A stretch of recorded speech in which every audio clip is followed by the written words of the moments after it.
বন্ধুরা, আজ আমি দেখুন আপনাদের আজকে পোলাও করে দেখাবো। এটা পোলাওয়ের চাল ভিজিয়ে রেখেছিলাম, এবার ড্রাই শুকনো করছি। এবার এটা আলু, এটা ডিম, এটা চিংড়ি মাছ, আর এটা জিরে বাটা, এটা লঙ্কা বাটা, হলুদ আর নুন, আর এই যে সর্ষের তেল, আর এই যে তেজপাতা। এইটা আমার উপকরণ। বন্ধুরা, এবার আমি চালটাকে মশলা দিয়ে মাখাবো। নুন দিলাম,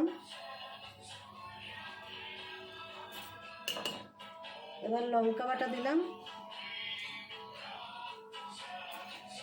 এবার জিরে বাটা দিলাম,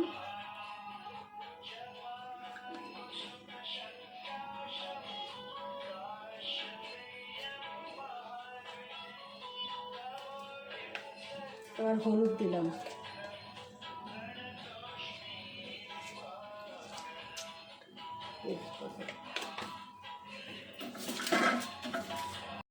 তেজপাতাগুলো দিলাম।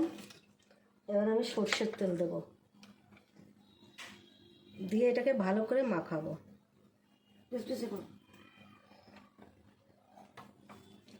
দেখুন বন্ধুরা, আমার চালটা নুন, হলুদ, জিরে, লঙ্কা, তেজপাতা, হলুদ, সর্ষের তেল দিয়ে মেখে রাখলাম। চালটা এখানে ডিম, চিংড়ি মাছ, আলু ভেজে রাখলাম।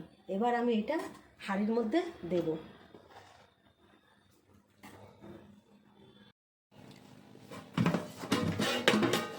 বন্ধুরা দেখুন, আমার পোলাওটা হয়ে গেছে। এবার আমি গরম মশলা দেব।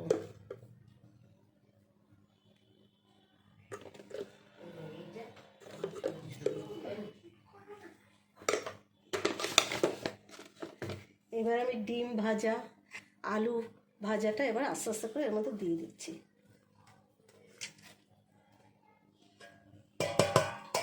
দিয়ে দিলাম, এবার নাড়িয়ে চাড়িয়ে। এবার এই পোলাওটা আপনাদের ভালো লাগলে আপনাদের অনুরোধ করছি, দয়া করে সাবস্ক্রাইব, লাইক, শেয়ার করবেন। আর আপনারা ভালো থাকুন।